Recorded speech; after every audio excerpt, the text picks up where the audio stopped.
1 Kings chapter 4. So Solomon was king over all Israel. And these were the princes which he had: Azariah the son of Zadok the priest, Elihoreph and Ahiah the sons of Shisha scribes, Jehoshaphat the son of Ahilud the recorder, and Benaiah the son of Jehoiada was over the host, and Zadok and Abiathar were the priests. And Azariah the son of Nathan was over the officers, and Zabud the son of Nathan was principal officer and the king's friend. And Ahishur was over the household, and Adoniram the son of Abda was over the tribute. And Solomon had 12 officers over all Israel, which provided victuals for the king and his household. Each man his month and a year made provision. And these are their names: the son of Hur in Mount Ephraim, the son of Dekar in Makaz and in Shaalbim and Bethshemesh and Elon Bethhanan, the son of Hesed in Arubath. To him pertained Soko and all the land of Hepher, the son of Abinadab in all the region of Dor, which had Taphath the daughter of Solomon to wife. Baana the son of Ahilud, to him pertained Taanach and Megiddo, and all Bethshean which is by Zartana beneath Jezreel, from Bethshean to Abel-Meholah, even unto the place that is beyond Jokneam. The son of Geber in Ramoth-Gilead, to him pertained the towns of Jair the son of Manasseh, which are in Gilead. To him also pertained the region of Argob, which is in Bashan, 80 great cities with walls and brazen bars. Ahinadab the son of Iddo had Mahanaim. Ahimaaz was in Naphtali. He also took Basmath the daughter of Solomon to wife. Baana the son of Hushai was in Asher and in Aloth. Jehoshaphat the son of Paruah in Issachar. Shimei the son of Elah in Benjamin. Geber the son of Uri was in the country of Gilead, in the country of Sihon king of the Amorites, and of Og king of Bashan, and he was the only officer which was in the land. Judah and Israel were many, as the sand which is by the sea in multitude, eating and drinking and making merry. And Solomon reigned over all kingdoms, from the river unto the land of the Philistines, and unto the border of Egypt. They brought presents and served Solomon all the days of his life. And Solomon's provision for one day was 30 measures of fine flour, and 80 measures of meal, 10 fat oxen, and 20 oxen out of the pastures, and 100 sheep beside harts, and roebucks, and fallow deer, and fatted fowl. For he had dominion over all the region on this side the river, from Tiphsah even to Azzah, over all the kings on this side the river, and he had peace on all sides round about him. And Judah and Israel dwelt safely, every man under his vine and under his fig tree, from Dan even to Beersheba, all the days of Solomon. And Solomon had 40,000 stalls of horses for his chariots, and 12,000 horsemen. And those officers provided victual for King Solomon, and for all that came unto King Solomon's table, every man in his month. They lacked nothing. Barley also and straw for the horses, and dromedaries brought they unto the place where the officers were, every man according to his charge. And God gave Solomon wisdom and understanding exceeding much, and largeness of heart, even as the sand that is on the seashore. And Solomon's wisdom excelled the wisdom of all the children of the east country, and all the wisdom of Egypt. For he was wiser than all men, than Ethan the Ezrahite, and Heman, and Calcol, and Darda the sons of Mahol. And his fame was in all nations round about. And he spake 3,000 proverbs, and his songs were 1,005. And he spake of trees, from the cedar tree that is in Lebanon, even unto the hyssop that springeth out of the wall. He spake also of beasts, and of fowl, and of creeping things, and of fishes. And there came of all people to hear the wisdom of Solomon, from all kings of the earth, which had heard of his wisdom. 1 Kings chapter 5. And Hiram king of Tyre sent his servants unto Solomon, for he had heard that they had anointed him king in the room of his father. For Hiram was ever a lover of David. And Solomon sent to Hiram, saying, Thou knowest how that David my father could not build an house unto the name of the Lord his God for the wars which were about him on every side, until the Lord put them under the soles of his feet. But now the Lord my God hath given me rest on every side, so that there is neither adversary nor evil occurrent. And behold, I purpose to build an house unto the name of the Lord my God, as the Lord spake unto David my father, saying, Thy son, whom I will set upon thy throne in thy room, he shall build an house unto my name. Now therefore, command thou that they hew me cedar trees out of Lebanon, and my servants shall be with thy servants, and unto thee will I give hire for thy servants according to all that thou shalt appoint. For thou knowest that there is not among us any that can skill to hew timber like unto the Sidonians. And it came to pass, when Hiram heard the words of Solomon, that he rejoiced greatly, and said, Blessed be the Lord this day, which hath given unto David a wise son over this great people. And Hiram sent to Solomon, saying, I have considered the things which thou sentest to me for, and I will do all thy desire concerning timber of cedar, and concerning timber of fir. My servants shall bring them down from Lebanon unto the sea, and I will convey them by sea and floats unto the place that thou shalt appoint me, and will cause them to be discharged there, and thou shalt receive them. And thou shalt accomplish my desire in giving food for my household. So Hiram gave Solomon cedar trees and fir trees according to all his desire. And Solomon gave Hiram 20,000 measures of wheat for food to his household, and 20 measures of pure oil. Thus gave Solomon to Hiram year by year. And the Lord gave Solomon wisdom as he promised him. And there was peace between Hiram and Solomon, and they two made a league together. And King Solomon raised a levy out of all Israel, and the levy was 30,000 men. And he sent them to Lebanon, 10,000 a month by courses. A month they were in Lebanon, and 2 months at home, and Adoniram was over the levy. And Solomon had 70,010 that bare burdens, and 80,000 hewers in the mountains. Beside the chief of Solomon's officers, which were over the work, 3,300, which ruled over the people that wrought in the work. And the king commanded, and they brought great stones, costly stones, and hewed stones to lay the foundation of the house. And Solomon's builders and Hiram's builders did hew them, and the stone squarers, so they prepared timber and stones to build the house. 1 Kings chapter 6. And it came to pass in the 480th year after the children of Israel were come out of the land of Egypt, in the 4th year of Solomon's reign over Israel, in the month Ziph, which is the 2nd month, that he began to build the house of the Lord. And the house which King Solomon built for the Lord, the length thereof was 80 cubits, and the breadth thereof 20 cubits, and the height thereof 30 cubits. And the porch before the temple of the house, 20 cubits was the length thereof, according to the breadth of the house, and 10 cubits was the breadth thereof before the house. And for the house he made windows of narrow lights. And against the wall of the house he built chambers round about, against the walls of the house round about, both of the temple and of the oracle. And he made chambers round about. The nethermost chamber was 5 cubits broad, and the middle was 6 cubits broad, and the third was 7 cubits broad. For without in the wall of the house he made narrowed rests round about, that the beam should not be fastened in the walls of the house. And the house, when it was in building, was built of stone made ready before it was brought thither, so that there was neither hammer nor axe nor any tool of iron heard in the house while it was in building. The door for the middle chamber was in the right side of the house, and they went up with winding stairs into the middle chamber, and out of the middle into the third. So he built the house and finished it, and covered the house with beams and boards of cedar.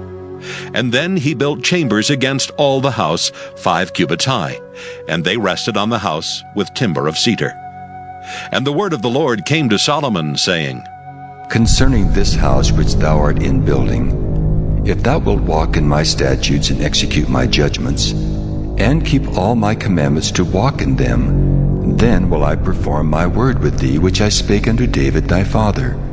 And I will dwell among the children of Israel, and will not forsake my people Israel. So Solomon built the house and finished it. And he built the walls of the house within with boards of cedar, both the floor of the house and the walls of the ceiling. And he covered them on the inside with wood, and covered the floor of the house with planks of fir. And he built 20 cubits on the sides of the house, both the floor and the walls with boards of cedar. He even built them for it within, even for the oracle, even for the most holy place. And the house, that is the temple before it, was 40 cubits long. And the cedar of the house within was carved with knops and open flowers. All was cedar, there was no stone seen. And the oracle he prepared in the house within, to set there the ark of the covenant of the Lord. And the oracle in the forepart was 20 cubits in length, and 20 cubits in breadth, and 20 cubits in the height thereof. And he overlaid it with pure gold, and so covered the altar which was of cedar. So Solomon overlaid the house within with pure gold, and he made a partition by the chains of gold before the oracle, and he overlaid it with gold. And the whole house he overlaid with gold, until he had finished all the house. Also the whole altar that was by the oracle he overlaid with gold. And within the oracle he made 2 cherubims of olive tree, each 10 cubits high. And 5 cubits was the one wing of the cherub, and 5 cubits the other wing of the cherub. From the uttermost part of the one wing unto the uttermost part of the other were 10 cubits. And the other cherub was 10 cubits. Both the cherubims were of one measure and one size. The height of the one cherub was 10 cubits, and so was it of the other cherub. And he set the cherubims within the inner house, and they stretched forth the wings of the cherubims, so that the wing of the one touched the one wall, and the wing of the other cherub touched the other wall.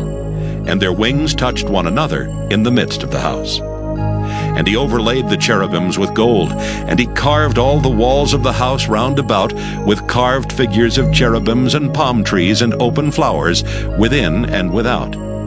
And the floor of the house he overlaid with gold within and without. And for the entering of the oracle he made doors of olive tree.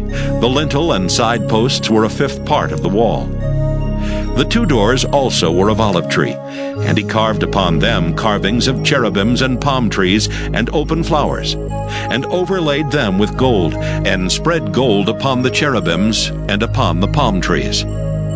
So also made he for the door of the temple posts of olive tree, a 4th part of the wall. And the 2 doors were of fir tree. The 2 leaves of the one door were folding, and the 2 leaves of the other door were folding. And he carved thereon cherubims and palm trees and open flowers, and covered them with gold fitted upon the carved work. And he built the inner court with 3 rows of hewed stone, and a row of cedar beams. In the 4th year was the foundation of the house of the Lord laid, in the month Ziph. And in the 11th year, in the month Bul, which is the 8th month, was the house finished throughout all parts thereof, and according to all the fashion of it. So was he 7 years in building it. 1 Kings chapter 7. But Solomon was building his own house 13 years, and he finished all his house. He built also the house of the forest of Lebanon. The length thereof was 100 cubits, and the breadth thereof 50 cubits, and the height thereof 30 cubits, upon 4 rows of cedar pillars, with cedar beams upon the pillars. And it was covered with cedar above upon the beams that lay on 45 pillars, 15 in a row. And there were windows in 3 rows, and light was against light in 3 ranks. And all the doors and posts were square with the windows, and light was against light in 3 ranks. And he made a porch of pillars. The length thereof was 50 cubits, and the breadth thereof 30 cubits. And the porch was before them, and the other pillars and the thick beam were before them. Then he made a porch for the throne where he might judge, even the porch of judgment, and it was covered with cedar from one side of the floor to the other.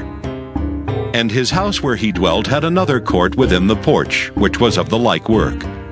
Solomon made also an house for Pharaoh's daughter, whom he had taken to wife, like unto this porch.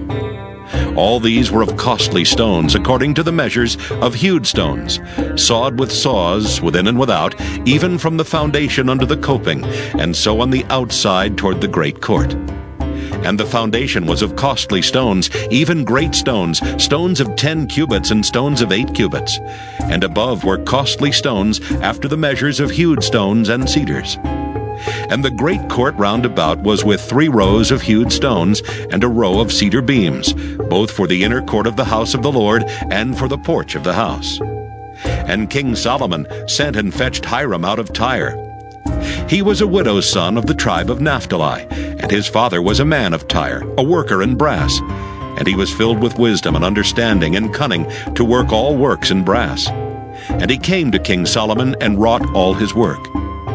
For he cast 2 pillars of brass of 18 cubits high apiece, and a line of 12 cubits did compass either of them about. And he made 2 chapiters of molten brass to set upon the tops of the pillars. The height of the one chapiter was 5 cubits, and the height of the other chapiter was 5 cubits. And nets of checker work and wreaths of chain work for the chapiters which were upon the top of the pillars, 7 for the one chapiter and 7 for the other chapiter. And he made the pillars and 2 rows round about upon the one network to cover the chapiters that were upon the top with pomegranates. And so did he for the other chapiter.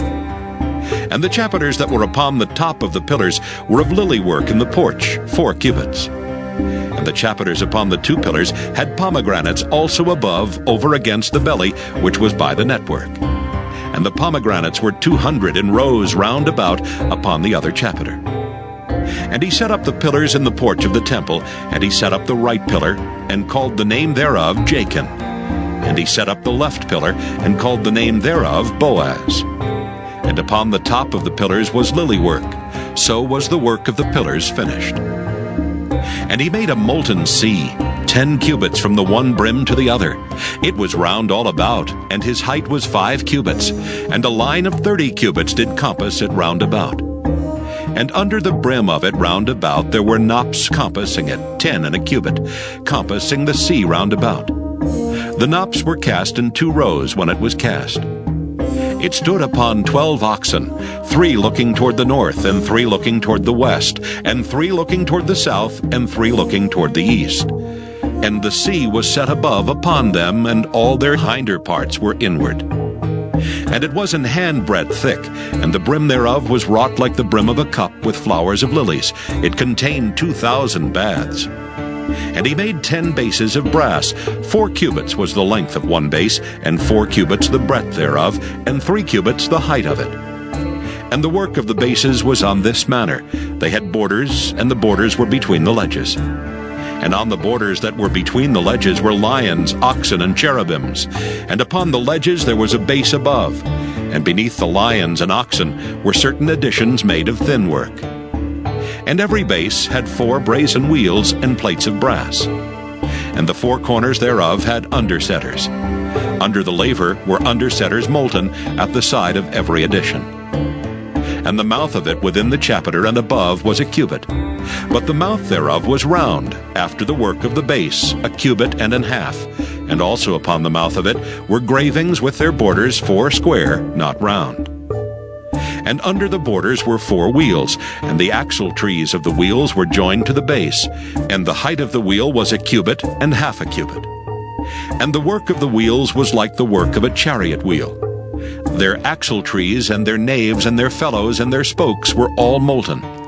And there were 4 undersetters to the 4 corners of one base, and the undersetters were of the very base itself. And in the top of the base was there a round compass of half a cubit high. And on the top of the base the ledges thereof and the borders thereof were of the same. For on the plates of the ledges thereof, and on the borders thereof, he graved cherubims, lions, and palm trees, according to the proportion of every one, and additions round about. After this manner he made the 10 bases. All of them had 1 casting, 1 measure, and 1 size. Then made he 10 lavers of brass. 1 laver contained 40 baths, and every laver was 4 cubits, and upon every one of the 10 bases 1 laver. And he put 5 bases on the right side of the house, and 5 on the left side of the house. And he set the sea on the right side of the house eastward over against the south. And Hiram made the lavers and the shovels and the basins. So Hiram made an end of doing all the work that he made King Solomon for the house of the Lord. the 2 pillars and the 2 bowls of the chapiters that were on the top of the 2 pillars, and the 2 networks to cover the 2 bowls of the chapiters which were upon the top of the pillars. And 400 pomegranates for the 2 networks, even 2 rows of pomegranates for 1 network to cover the 2 bowls of the chapiters that were upon the pillars. And the 10 bases and 10 lavers on the bases, and 1 sea and 12 oxen under the sea. And the pots and the shovels and the basins, and all these vessels which Hiram made to King Solomon for the house of the Lord were of bright brass. In the plain of Jordan did the king cast them, in the clay ground between Succoth and Zarthan. And Solomon left all the vessels unweighed, because they were exceeding many, neither was the weight of the brass found out. And Solomon made all the vessels that pertained unto the house of the Lord. The altar of gold and the table of gold whereupon the showbread was. And the candlesticks of pure gold, 5 on the right side and 5 on the left before the oracle, with the flowers and the lamps and the tongs of gold. And the bowls, and the snuffers, and the basins, and the spoons, and the censers of pure gold, and the hinges of gold, both for the doors of the inner house, the most holy place, and for the doors of the house, to wit, of the temple. So was ended all the work that King Solomon made for the house of the Lord. And Solomon brought in the things which David his father had dedicated, even the silver and the gold and the vessels did he put among the treasures of the house of the Lord.